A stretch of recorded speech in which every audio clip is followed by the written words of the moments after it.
Hello students आज की हमारी वीडियो में हम एक्सटॉर्शन के बारे में समझेंगे। तो स्टूडेंट्स, हमने भारतीय न्याय संहिता की लेक्चर सीरीज शुरू की थी और ऑलरेडी हम लोग बहुत सारे टॉपिक्स पे लेक्चर बना चुके हैं। इससे पहले हमने थेफ्ट भी कंप्लीट किया है और अब हम एक्सटॉर्शन करने जा रहे हैं। हमने बेसिकली प्रॉपर्टी के अगेंस्ट जो ऑफेंस होते हैं वो शुरू किए थे, तो हम थेफ्ट कर चुके हैं। आज हम एक्सटॉर्शन करेंगे। तो आ जाओ दोस्तों, आज की वीडियो को शुरू करते हैं।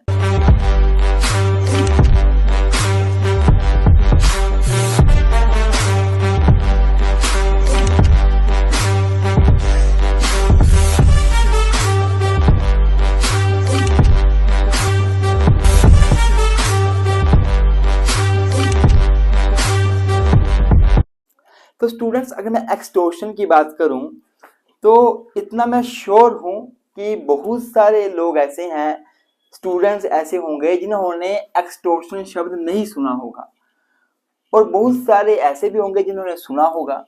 तो अगर मैं एक्सटॉर्शन की बात करूं तो जो भारतीय न्याय संहिता का सेक्शन 308 है वो एक्सटॉर्शन से डील करता है और इसकी डेफिनेशन भी प्रोवाइड करता है। देखिए स्टूडेंट्स, आपने ब्लैकमेल शब्द सुना होगा। ब्लैकमेल का मतलब क्या होता है? जैसे मान लो एक लड़के के पास किसी लड़की की पर्सनल पिक्स हैं और लड़का उसको डरा रहा है कि तूने मुझे अगर 10,000 रुपए नहीं दिए तो मैं तेरी फोटोज वायरल कर दूंगा। ब्लैकमेल करके पैसे ऐंठ रहा है, तो इसको ब्लैकमेल कहते हैं। लेकिन मैं आपको बताना चाहूंगा कि ब्लैकमेल नाम का ऑफेंस हमारे भारतीय न्याय संहिता में कहीं भी नहीं दिया हुआ। जो एक्सटॉर्शन है इसी को ही ब्लैकमेल कहा जाता है। ब्लैकमेल जो है वही एक्सटॉर्शन है। तो आप समझ गए, एक्सटॉर्शन का सिंपल सा मतलब होता है ब्लैकमेल करना। इसमें होता क्या है, नॉर्मल सी बात है, कोई एक व्यक्ति सपोज ए, कोई एक व्यक्ति दूसरे व्यक्ति को सपोज बी है, उसको फियर ऑफ इंजरी देता है। क्या देता है? फियर ऑफ इंजरी, अर्थात डराता है उसको, इंजरी देने का डर पैदा करता है और फिर डिसऑनेस्टली इंटेंशन से उसे कोई प्रॉपर्टी, चाहे प्रॉपर्टी मूवेबल हो चाहे प्रॉपर्टी इमूवेबल हो, वो हैंड ओवर करने को बोलता है। जैसे ए ने बी को डराया कि मैं तेरे को जान से मार दूंगा और तू चाहता है मैं तेरे को जान से ना मारूं, तो तू मुझे कोई प्रॉपर्टी, चाहे वो 10,000 20,000 रुपए हो, मूवेबल प्रॉपर्टी हो या फिर कोई इमूवेबल प्रॉपर्टी, कि अपनी जमीन जायदाद मेरे नाम पे कर दे, इस तरह से व्यक्ति को बोलता है। तो ये होता है एक्सटॉर्शन। अगर इसने वो प्रॉपर्टी इसके नाम पे कर दी तो एक्सटॉर्शन कंप्लीट हो गया। अब देखो, बात करें फियर ऑफ इंजरी की, तो ये फियर ऑफ इंजरी एक बहुत बड़ा शब्द है, मैं आपको बताऊंगा अभी। तो एक्सटॉर्शन सिंपली सा मतलब ये होता है। तो इसमें आपने एक बात देखी होगी कि एक्सटॉर्शन जो है ना, ये मूवेबल प्रॉपर्टी का भी हो सकता है। मतलब मूवेबल प्रॉपर्टी को भी एक्सटॉर्शन में डिमांड किया जा सकता है या इमूवेबल प्रॉपर्टी का भी हो सकता है। मूवेबल प्रॉपर्टी मतलब चल संपत्ति, जो चल सकती है, मूव हो सकती है। इमूवेबल मतलब जो अचल संपत्ति होती है, आपको पता ही है, जैसे घर हो गया, कोई पेड़ हो गया जमीन में लगा हुआ, खंबा हो गया, उस टाइप से। या फिर जो भी इमूवेबल प्रॉपर्टी से वस्तु में अटैच है, सपोज एक पंखा है, वो एक घर से छत में जुड़ा हुआ है ना, तो पंखा भी इमूवेबल प्रॉपर्टी माना जाएगा। पर जैसे ही पंखे को घर से जमीन उससे निकाल देंगे, अलग कर देंगे घर से, तो वो मूवेबल बन जाएगा। और साथ में वैल्यूएबल सिक्योरिटी, मतलब वैल्यूएबल सिक्योरिटी का भी एक्सटॉर्शन होता है। मतलब बोलने का, वैल्यूएबल सिक्योरिटी का मतलब होता है कोई भी ऐसी चीज जिसे कि पैसों में बदला जा सके। फॉर एग्जांपल चेक है या फिर कोई प्रोमिसरी नोट है। चेक में क्या होता है, चेक लिख दिया तो उसे पैसों में बदला जा सकता है ना। तो सपोज कोई ए व्यक्ति है, वो बी को बोलता है कि मैं तेरे को जान से मार दूंगा, ऐसा बोल सकता है। या बोल सकता है कि मैं तेरा बच्चा मेरी गैंग के कब्जे में है, तेरे बच्चे को जान से मार देंगे और तू चाहता है हम कुछ ना करें, तो तू हमारे लिए वैल्यूएबल सिक्योरिटी कोई दे, चेक 10 लाख का, 20 लाख का। तो अगर दे दिया तो एक्सटॉर्शन कंप्लीट हो गया। तो ये सारा एक्सटॉर्शन है। तो जहां पे थेफ्ट में मूवेबल प्रॉपर्टी होती थी, एक्सटॉर्शन में मूवेबल या इमूवेबल प्रॉपर्टी कोई भी हो सकती है। यहां थेफ्ट में क्या होता था, एक व्यक्ति चुपचाप किसी व्यक्ति की पोजेशन से प्रॉपर्टी उसकी कंसेंट के बिना ले जाता था। लेकिन एक्सटॉर्शन में क्या होता है, एक व्यक्ति अपनी प्रॉपर्टी खुद दूसरे व्यक्ति को हैंड ओवर करता है under the fear of injury. जैसे कि ए ने बी को बोला तेरे को जान से मार देंगे, इसको फियर ऑफ इंजरी दे दी और बोला बी को कि अगर तू चाहता है हम ना मारे तो हमें 10,000 रुपए दे, और बी ने खुद 10,000 रुपए अपने हाथ से ए को दिए, तो ये एक्सटोर्शन है, ये एक एक्सटोर्शन है। अब बात आती है एक्सटोर्शन के इसेंशियल क्या है। देखिए स्टूडेंट्स, एक्सटोर्शन के जो बेसिक इसेंशियल है वो दो ही है। पहला इसेंशियल क्या है, intentionally putting person under the fear of injury to that person or another. पहली बात, intentionally putting the person under the fear of injury to that person or another.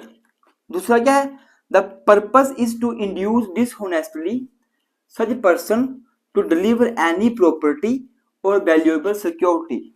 तो मतलब क्या हुआ, एक्सटॉर्शन के दो एसेंशियल क्या है, पहले क्या बोल दिया, intentionally putting person under the fear of injury, अर्थात इंटेंशनली किसी व्यक्ति को under the fear of injury put करना, उसके अंदर डर पैदा करना इंजरी का, टू दैट पर्सन अर्थात जिस बंदे को आप एक्सटॉर्शन कर रहे हो जो आपके सामने है उस बंदे को इंजरी का डर पैदा करना।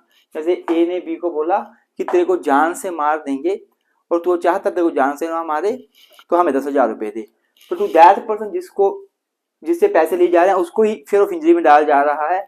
और अनदर मतलब बी को फियर ऑफ इंजरी में डाला, बल्कि बी को बोला कि तेरे बच्चे को जान से मार देंगे और तू चाहता है तेरे बच्चे को जान से ना मारे तो तू हमारे नाम पे प्रॉपर्टी कर, अर्थात फियर ऑफ इंजरी में डाला किसको, बी के बच्चे को, अनदर पर्सन को, और बी से पैसे ऐंठे, तो ये एक्सटॉर्शन ही है।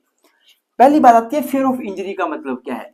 देखिए स्टूडेंट्स, जो इंजरी वर्ड है ना ये बहुत वाइड टर्म है, इंजरी कोई छोटा शब्द नहीं है, इंजरी बहुत ही ज्यादा बड़ा टर्म है, वाइड टर्म है। अगर मैं इंजरी शब्द की बात करूं तो आईपीसी जो था इंडियन पिनल कोड उसका सेक्शन 44 इंजरी को डिफाइन करता था।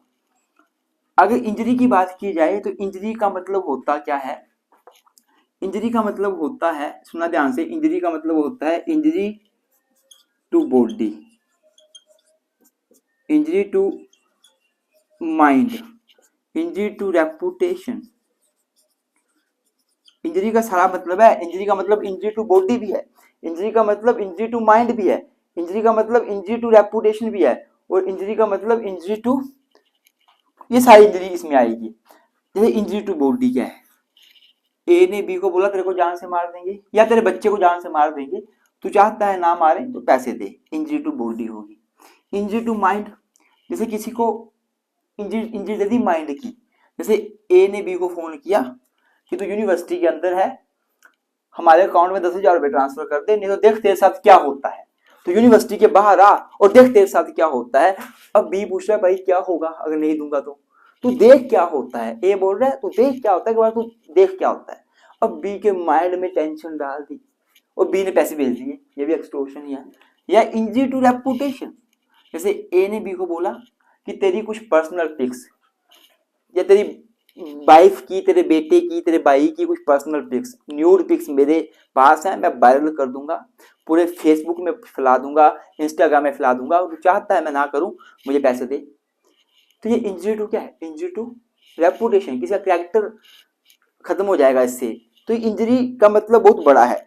इंजरी का मतलब केवल फिजिकल इंजरी से नहीं है कि आप फिजिकल इंजरी बोलो, इंजरी का मतलब इंजरी टू बॉडी भी है, माइंड भी है, रेपुटेशन भी है।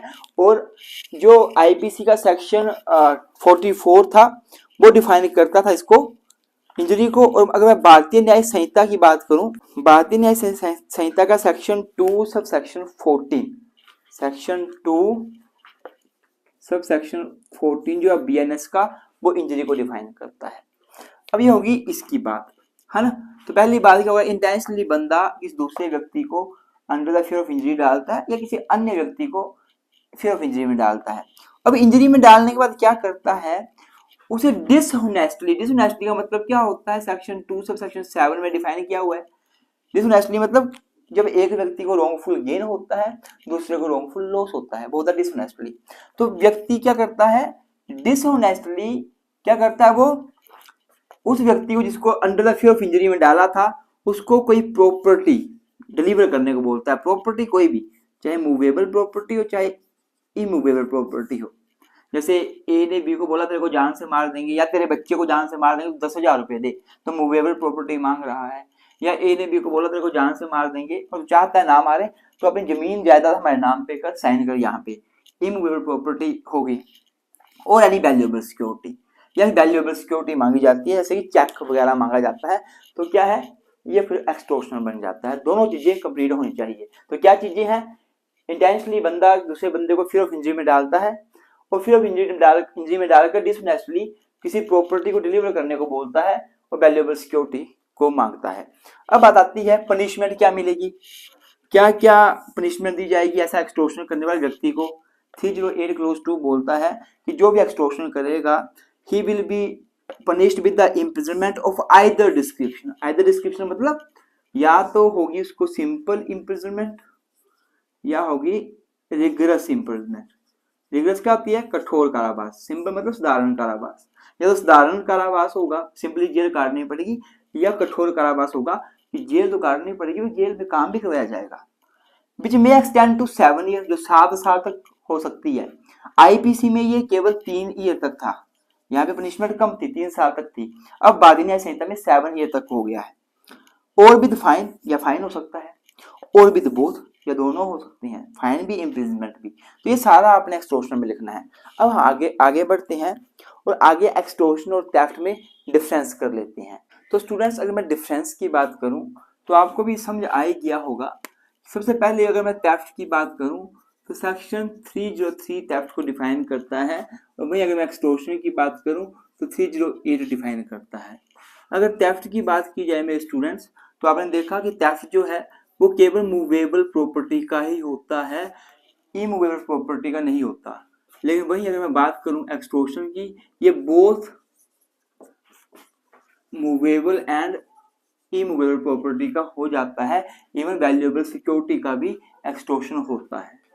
अगर मैं थेफ्ट की बात करूं, थेफ्ट में क्या होता है, जो थेफ्ट में है इसमें प्रॉपर्टी व्यक्ति लेता है ना वो विदाउट कंसर्न लेता है, without any fear of injury लेता है, without any fear of injury, अर्थात इंजरी का फियर होता नहीं है थेफ्ट में।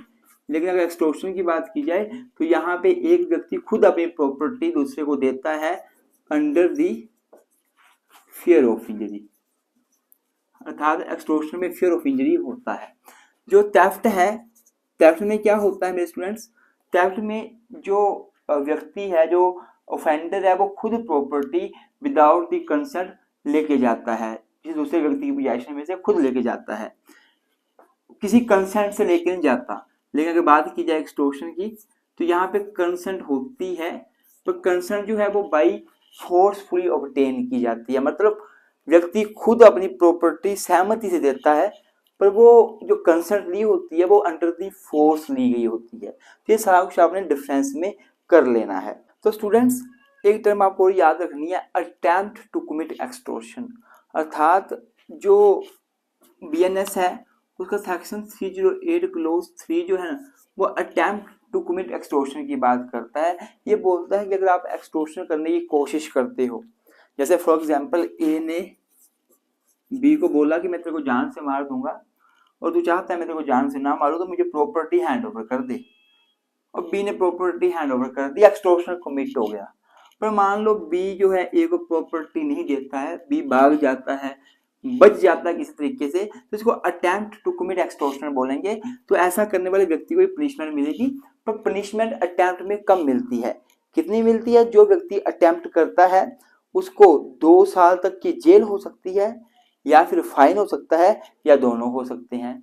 यहाँ पे 2 साल तक की जेल, जेल कौन सी, आइदर डिस्क्रिप्शन की, या तो कठोर कारावास होगी या साधारण कारावास होगी। तो आई होप आपको लेक्चर अच्छा लगा है, और अगर आपको वीडियो अच्छी लगी वीडियो को लाइक जरूर करें, चैनल को सब्सक्राइब करें, और अगर आप वीएनएस के और लेक्चर देखना चाहते हैं तो हमारे ही इस वीडियो के डिस्क्रिप्शन में प्ले लिस्ट हमने ऐड कर दी है, वहां से आप देख सकते हैं। और अगर आप किसी पर्टिकुलर यूनिवर्सिटी से हैं, सपोज आप MSU से हैं, CCSU से हैं, GNDU गुरु नानक देव यूनिवर्सिटी से हैं, कुरुक्षेत्रा से हैं, पंजाब यूनिवर्सिटी चंडीगढ़ से हैं, पंजाबी यूनिवर्सिटी पटियाला से हैं, आप डॉक्टर भीमराव अम्बेडकर से हैं, कानपुर यूनिवर्सिटी से हैं, लखनऊ यूनिवर्सिटी से हैं, बहुत सारी यूनिवर्सिटीज हैं। किसी से भी हैं, मुंबई यूनिवर्सिटी से हैं, तो आप हमें व्हाट्सएप पे मैसेज कर सकते हैं। हमारा व्हाट्सएप नंबर है 9816492276 या फिर 9816634276। यहाँ पे मैसेज करके आप हमारे साथ जुड़ सकते हैं। हम आपको आपकी यूनिवर्सिटी के ग्रुप में ऐड कर देंगे और वहाँ पे हम लोग नोटिफिकेशन डाल देते हैं अपने लेक्चर्स की, फ्री लेक्चर्स की और पेड लेक्चर की। हम पेड क्लासेस भी देते हैं, जिसको अच्छे एलएलबी करनी है, सीखना है कुछ, वो पेड लेक्चर में ज्वाइन कर सकता है। पेड क्लासेस ज्वाइन करनी है आपने, घर बैठे अच्छे से पढ़ना है, तो यहाँ पे मैसेज करके इन्फॉर्मेशन ले सकते हैं। बाकी हमारी अपनी एप्लीकेशन भी बन चुकी है। हमारी एप्लीकेशन जो है Android phone, iPhone, mobile, laptop, window laptop सभी के लिए अवेलेबल है। तो आप इसी वीडियो की डिस्क्रिप्शन में मैं उनका लिंक भी दे दूंगा, वो आप डाउनलोड करके जा सकते हैं, देख सकते हैं हमारे लेक्चर्स के बारे में। थैंक यू सो मच, मिलते हैं किसी नई वीडियो में।